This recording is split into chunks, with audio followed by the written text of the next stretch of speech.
कहते हैं दिल्ली दिलबरों की है, दिल जलों की है। कहते तो ये भी हैं कि दिल्ली दिल फरेबों की भी है। और लकी यानी कि लक्ष्मण लाल अग्रवाल में ये सारे गुण मौजूद थे। लोग उसकी शक्ल को देखकर ही कह देते थे, अबे दिल्ली से हो क्या? लकी वैसे दिखने में स्मार्ट और अट्रैक्टिव था, पर जेब से खस्ता हालत होने की वजह से रहता बेहद सिंपल तरीके से था। शर्ट का रंग उड़ा हुआ और पैंट से पैबंद जुड़ा हुआ। कहने को तो उसकी उम्र के लड़के दिल्ली की सड़कों पर रात को मोटर बाइक दौड़ाते थे, लेकिन लकी उर्फ लक्ष्मण लाल अग्रवाल सिर्फ कमरे से कॉलेज में पढ़ाई और गर्लफ्रेंड डिम्पल के साथ थोड़ा वक्त बिताना, फिर कॉलेज से दुकान, दुकान से जब होम डिलीवरी आए तो वहाँ, और फिर घर चला जाता था। हाँ, कभी कभी जब वो किसी लड़के को खाली सड़क पर मोटर बाइक दंदनाते हुए देखता तो कहता, एक दिन अपना टाइम भी आएगा जब मैं चश्मा लगाकर बैठूंगा और पीछे डिम्पल को बैठाऊंगा। देखना, जब वो मेरी कमर में अपना हाथ कसेगी और मैं तेजी से मोटरसाइकिल को इंडिया गेट के आसपास दौड़ाऊंगा, तो सारे दिल्ली का दिल हम दोनों को देखकर चलेगा। दुकान में रखा हुआ बर्नॉल भी काम नहीं आएगा। लकी ने कहा और अपने हाथ में बर्नॉल की क्रीम को दबा दिया। जैसे ही उसने क्रीम को दबाया, उस क्रीम बाहर आ गई। अबे गधे, क्या कर रहा है? वो कोई स्पंज की गेंद है क्या जो उसे दबा रहा है? दुकान के मालिक ने उससे फटकारते हुए कहा और उसके सर पर एक चपत लगा दी। Sorry sir. लकी ने अपना सिर बचाते हुए कहा। वो करोल बाग में स्थित एक छोटी सी मेडिकल स्टोर पर काम करता था। उसकी दुकान का नाम था चमन मेडिकल स्टोर और उसके ओनर का नाम था चमन लाल। लकी पिछले 5 साल से इन्हीं की दुकान पर काम कर रहा था। यहाँ इस छोटी सी शॉप पर काम करना उसकी मजबूरी थी। लाइफ में कंगाली की वजह से उसे कॉलेज में पढ़ाई पूरी करने के लिए पार्ट टाइम जॉब करना था। उसने कई अच्छी जगह अच्छी तनख्वाह की नौकरी ढूंढी, पर नहीं मिली और वो इस मेडिकल स्टोर पर ही अटक गया। गधे, अब इसके पैसे ये तेरा बाप भरेगा? कटेगा। इसका पैसा भी तेरी तनख्वाह से कटेगा और एमआरपी से डबल रेट में कटेगा। चमन ने अपने दांतों को किचमिचाते हुए कहा। गुस्से की वजह से उसकी नाक फूल गई थी और लकी की सांसें। उसने घबराते हुए ओनर से पूछा, एमआरपी से डबल क्यों सर जी? ताकि अगली बार से ऐसी कोई हरकत करने से पहले तू डबल बार सोचे। चमन ने कहा और उसके हाथ से ट्यूब छीन ली। उसका जी तो चाह रहा था कि वो लकी की खोपड़ी पर एक और बार अपना हाथ साफ कर ले, लेकिन उससे पहले ही दुकान का फोन बजने लगा। फोन की घंटी बजते ही लकी को वहां से निकलने का मौका मिल गया और वो भागते हुए फोन उठाने के लिए चला गया। हेलो जी, करोल बाग के बेस्ट मेडिकल चमन मेडिकल स्टोर से बोल रहा हूँ, बताइए क्या काम था? ये लकी की पेटेंट लाइन थी। चाहे कहीं से भी फोन आए, लेकिन उसे फोन पर बस यही बोलना था। जैसे ही इधर लकी ने अपनी बात कही, उधर से जवाब आया, मैं ब्लूमिंग नाइट होटल के कमरा नंबर 303 से बात कर रहा हूँ। एक छोटा सा ऑर्डर है, नोट करो और जल्दी से होटल पर डिलीवर करवा दो। वो एक लड़के की आवाज थी। उसकी आवाज में काफी भारीपन और एक अजीब सी जल्दबाजी थी। जैसे ही लकी ने वो आवाज सुनी, पता नहीं क्यों उसे वो आवाज जानी पहचानी सी लगी। जी सर, बताइए आपका क्या ऑर्डर है? हाँ तो लिखो, हार्ट प्ले के 2 पैकेट और 1 पैकेट टिश्यू।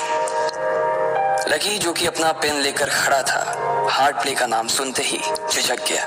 असल में हार्ट प्ले नाम का एक कंडो माता था और इसलिए उसका नाम सुनते ही लकी शर्मा गया था। इतने साल से भी मेडिकल के स्टोर पर काम करने के बाद उसे इन चीजों का नाम सुनने में शर्म आती थी। हेलो भाई, लिखा कि नहीं लिखा? उस आदमी ने फिर से लकी से पूछा। जी सर, लिख लिया सर, लिख लिया। लकी ने खिसिया कर हंसते हुए कहा। लिख लिया तो फिर लेकर निकल, उस लड़के ने कहा। उसकी आवाज सुनकर ना जाने ऐसा क्यों लग रहा था कि वो बहुत बड़ा आदमी था। जी सर, मैं सर, लेकिन सर बाहर तो बारिश हो रही है, लकी ने कहा। उसने देखा कि बाहर बहुत तेज बारिश हो रही थी। उनकी दुकान के सामने पानी भर गया था और तेज हवाओं की वजह से चमन मेडिकल स्टोर का बोर्ड भी गिर गया था। लकी को लग रहा था कि वो इतनी तेज बारिश में अभी एकदम से तो नहीं निकल पाएगा, तो उसने उस लड़के को समझाते हुए कहा, सर मैं ऑर्डर तो ले आऊंगा पर थोड़ा टाइम लग जाएगा, बारिश थोड़ी थम जाए। अब इससे पहले कि वो कुछ आगे बोल पाता, फोन पर लड़का बोल पड़ा। तुम्हारे मालिक को पता है कि तुम मल्होत्रा जी के लड़के को मना कर रहे हो? हाँ पता है, बारिश हो रही है, इसलिए सारा सामान अच्छे से थैली में पैक करके लाना और लेट नहीं होना चाहिए, समझे? उस लड़के ने कहा और इससे पहले कि लकी आगे कुछ कह पाता, उसने फोन काट दिया। उधर से लकी के दुकान का ओनर उसे घूर कर देखा जा रहा था। लकी के हाथ में पेन और पेपर देखकर ही वो समझ गया था कि उसके पास कोई ऑर्डर आया था। आज वैसे भी इतनी बरसात होने की वजह से सुबह से इक्का दुक्का ग्राहक ही दुकान पर आए थे। ऐसे में उसकी दुकान का मालिक एक भी ऑर्डर को छोड़ना नहीं चाहता था। वो लकी को देख रहा था और लकी बारिश की ओर देख रहा था। बारिश का बहाना नहीं चलेगा, जाना पड़ेगा, चमन लाल ने कहा। मैं बहाना नहीं कर रहा सर, थोड़ी बारिश धीमी हो जाए तो मैं चला जाऊंगा। अभी आप खुद ही देखिए कितनी तेज बारिश है। वो पता नहीं कोई मिस्टर मल्होत्रा का कोई बेटा कुछ ज्यादा ही जल्दी में था। मैं साइकिल से तो पहुंच नहीं पाऊंगा इतनी जल्दी। लकी ने उनकी ओर देखते हुए कहा। क्या कहा? मिस्टर मल्होत्रा जी का बेटा? तू मेरी दुकान बंद करवाएगा क्या? अभी क्या भी निकल उनका ऑर्डर लेके, वो हमारे बहुत पुराने कस्टमर है, चमन ने कहा। पर लकी ने कहा ही था कि चमन बोला। पर कुछ नहीं, तू मेरी मोटरसाइकिल ले जा, उसने गुस्से में कहा। अरे सर जी, 200 के ऑर्डर में मुश्किल से 40 रुपए बचेंगे, इससे 3 गुने का तो पेट्रोल ही लग जाएगा, और अगर गाड़ी रास्ते में बंद हो गई तो अलग से खर्चा, लकी ने समझाते हुए कहा। वो जानता था कि उसका मालिक इन सब बातों पर ध्यान नहीं देने वाला। चमन लाल बोला, कोई बात नहीं, तू जा, चाहे जो हो जाए ग्राहक नाराज नहीं होना चाहिए, और वैसे भी वो मल्होत्रा जी का बेटा है। चमन लाल ने मोटरसाइकिल की चाबी लकी की ओर उछालते हुए कहा। लकी ने चाबी ली। उसे देखकर उसके अंदर मिक्स फीलिंग आ गई। एक तो वो बहुत खुश हुआ कि बड़े दिनों बाद बाइक चलाने को मिलेगी, पर वहीं दूसरी तरफ दुखी इसलिए हुआ कि बाइक मिली भी तो ऐसी तेज बारिश में, अगर खराब हो गई तो इसकी चपत भी उसके सिर पर ही पड़ेगी।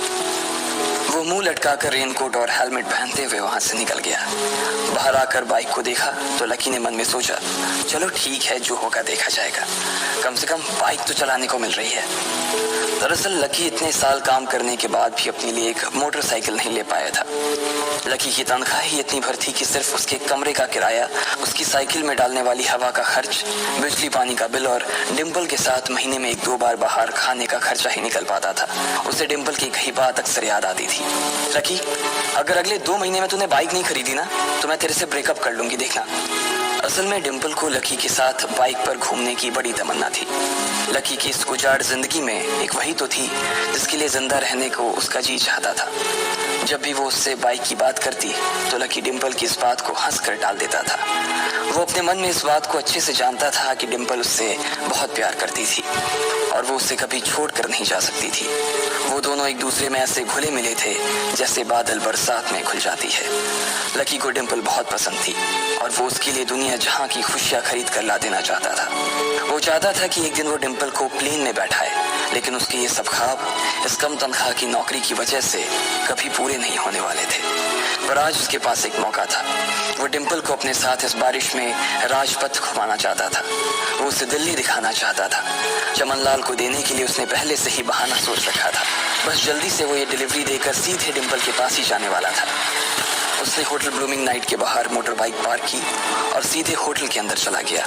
लकी ने रिसेप्शन पर पहुंचकर नमस्ते करते हुए रिसेप्शनिस्ट को बोला, जी मैं चमन मेडिकल स्टोर से आया हूँ, रूम नंबर 303 का ऑर्डर था सर। रिसेप्शन पर खड़ा आदमी उसके हाथ में काली थैली को देखकर समझ गया था कि उसमें क्या था और वो मंद ही मंद मुस्कुराते हुए बोला, 3rd फ्लोर पर है, लिफ्ट से चले जाओ, रेनकोट यहीं उतार देना। जैसा उस आदमी ने कहा लकी ने ठीक वैसा ही किया और लिफ्ट में चढ़ने के कुछ ही देर बाद वो 3रे माले पर पहुंच गया था। वो रूम नंबर 303 के बाहर पहुंचा और उसने डोरबेल बजाई। जैसे ही दरवाजा खुला लकी ने थैली आगे बढ़ाते हुए कहा, नमस्ते, मैं चमन मेडिकल स्टोर से लकी, ये आपका।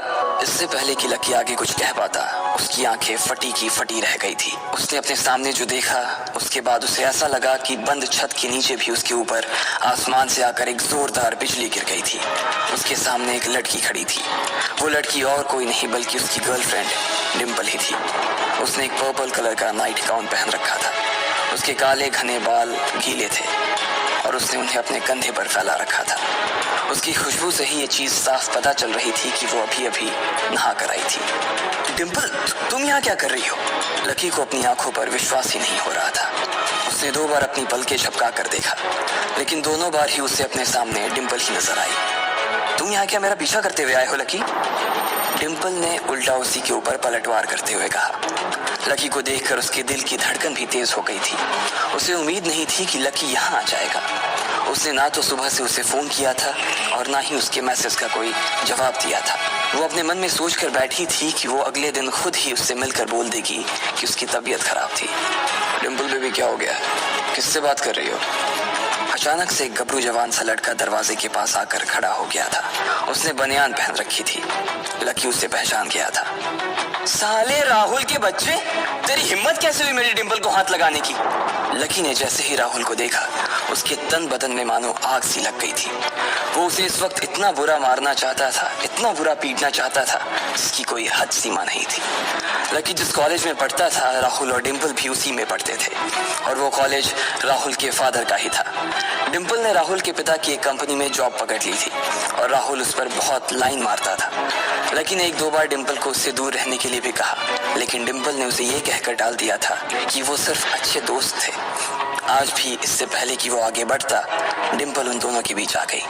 रुक जाओ, डिम्पल ने गुस्से में कहा, और लकी के सीने पर हाथ रखकर उसे रोक दिया। लकी लंबी सांसें ले रहा था, और कुछ ही सांसों के बाद उसका गुस्सा शांत हो गया। अब डिम्पल के पास भी छुपाने के लिए कुछ नहीं था, इसलिए उसने लकी से कहा, लकी, आज से तुम्हारा और मेरा ब्रेकअप? लकी के पैरों के नीचे से जमीन खिसक गई थी। उसकी आंखें नम हो गई। लकी को उसकी बातों पर विश्वास नहीं हो रहा था। उसने डिम्पल की ओर देखा और बोला, डिम्पल, हम पिछले 1 साल से एक दूसरे के साथ हैं, और तुम हो कि मुझसे ब्रेकअप करना चाहती हो? अरे मैं तो तुम्हारे लिए नई बाइक लेने वाला था। चल रहने दे, आज ही याद आई है तुझे बाइक की। अरे तेरे पास मुझे बाहर घुमाने के लिए, खिलाने पिलाने के लिए पैसे तो है नहीं, तू कहाँ से लेगा बाइक? और अगर ले भी लेगा तो उसमें पेट्रोल कहाँ से डलवाएगा? तेरी 8,000 रुपए महीने की नौकरी, उसमें होगा ये सब? लोग हंसते मेरे ऊपर जब मैं सरोजनी में तेरे साथ घूमती हूँ। मैं ऐसी लाइफ नहीं जीना चाहती लकी। मैं तेरी तरह गरीब नहीं रहना चाहती। तूने मुझे फंसाया था, उल्लू बनाया था तूने मुझे, इसलिए मैंने राहुल से मैचअप कर लिया है। आज से यही मेरा बॉयफ्रेंड है, डिम्पल ने गुस्से में कहा। अच्छा, तो बेबी ये है तुम्हारा वो बेकार सा एक्स बॉयफ्रेंड? राहुल ने पूछा और डिम्पल के बगल में आकर खड़ा हो गया। फिर उसने लकी के हाथ से थैली उठाई और उसमें से हार्ड प्ले का पैकेट निकालकर उसे चिढ़ाने के लिए उसे हवा में लहराने लगा। बाप रे, इससे बदकिस्मत इंसान सुनी हमें और कौन होगा? राहुल ने उसकी टांग खींचते हुए कहा। लकी के पास उसकी बात का कोई जवाब नहीं था। उसने गुस्से से डिम्पल की ओर देखा और अपनी हाथों की मुट्ठी भींच ली। फिर वो वहां से निकल गया। अबे पैसे तो ले जा, सब कुछ फ्री में देता जाएगा क्या? राहुल ने जोर से ठहाके लगाते हुए कहा, लेकिन लकी बिना उसकी बात सुनते ही निकल गया। उसके दिमाग में डिम्पल के कहे शब्द गूंज रहे थे। उसने कभी सपने में नहीं सोचा था कि डिम्पल उसके साथ कुछ ऐसा भी कर सकती थी। जिस इंसान के लिए वो इतना कुछ करना चाह रहा था, उसे उसकी कोई कदर ही नहीं थी। लकी इतना हताश हो गया था कि बुरी तरह से रोने लगा। इस बार वो लिफ्ट से नहीं बल्कि सीढ़ियों से नीचे उतरा, और एक एक सीढ़ी उतरने के साथ उसके आंसू आंखों से छलकते जा रहे थे।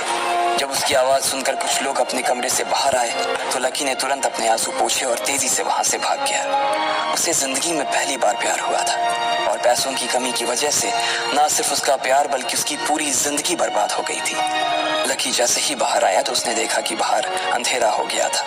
आसमान में तेज बिजली कड़की और बारिश जो थमी थी एकाएक फिर से झमाझम बरसने लगी। ये देख लकी के थमे हुए आंसू एक बार फिर से छलक गए। उसका दिल बुरी तरह से डूब चुका था, लेकिन उसे इस बात की खुशी भी हो रही थी। आखिर आज उसे डिम्पल का असली चेहरा नजर आ गया था। वो तो उसके साथ घर बसाने की सोच रहा था, लेकिन अच्छा हुआ कि उसने पहले ही उसका घर बर्बाद होने से बचा लिया। लकी को दुख तो बहुत हो रहा था, पर उसे ये भी लग रहा था कि उसे आगे चलकर यही दुख उसे खुशी देने वाला था। लेकिन एक चीज थी जो लकी को परेशान कर रही थी, वो थी उसकी माली हालत। उसकी जेब इतनी तंग थी कि उसे फटी हुई जेब की पैंट पहनकर घूमना पड़ता था। कभी कभी तो लकी सिर्फ रोटी खाकर दिन काट लेता था। वो कब से कोशिश कर रहा था कि कोई अच्छा काम पकड़ सके, लेकिन उसे कोई काम देने को राजी नहीं था। उसने टूटे हुए दिल को दिलासा देते हुए मन में सोचा कि डिम्पल पर खर्च होने वाले पैसे बच जाने से शायद उसकी हालत सुधर जाएंगे, पर फिर भी वो रातों रात रईस नहीं हो जाने वाला था। उसने ऊपर आसमान की ओर देखा और जोर से चिल्लाया, अगर इतना ही अनलकी बनाना था तो फिर नाम लकी क्यों रखा भगवान? वो जितनी जोर से चिल्ला सकता था उतनी जोर से चिल्लाया। उसकी आवाज से आसपास खड़े लोग एक बार तो डर गए थे। लकी ऊपर ही देख रहा था और उसके आंसू बारिश के पानी के साथ मिल गए थे। जैसे ही वो फूट कर रोने को था, तभी उसके फोन पर एक मैसेज आया। जैसे ही लकी ने अपना फोन निकालकर उस मैसेज को पढ़ना शुरू किया, उसकी तो आंखें ही चमक गई। अचानक उसके आंसू हंसी में बदल गए और वो जोर जोर से वहीं सड़क पर नाचने लगा। उस मैसेज में लिखा था, परिवार की रिसर्च और परिवार के निर्णय के हिसाब से अग्रवाल परिवार का वारिस लक्ष्मण लाल अग्रवाल उर्फ लकी ने गरीबी अभ्यास की परीक्षा को पास कर लिया है और आज से ही वो उस जमीन और उस जायदाद का मालिक हो जाएगा जो परिवार ने उसके नाम कर रखी थी। ये एक ऐसा मैसेज था। आखिर कौन था लकी, क्या थी उसकी असलियत और वो कैसे रातों रात ही अनलकी से लकी हो गया था? आपको क्या लगता है, क्या होंगे इन सभी सवालों के जवाब? कमेंट बॉक्स में कमेंट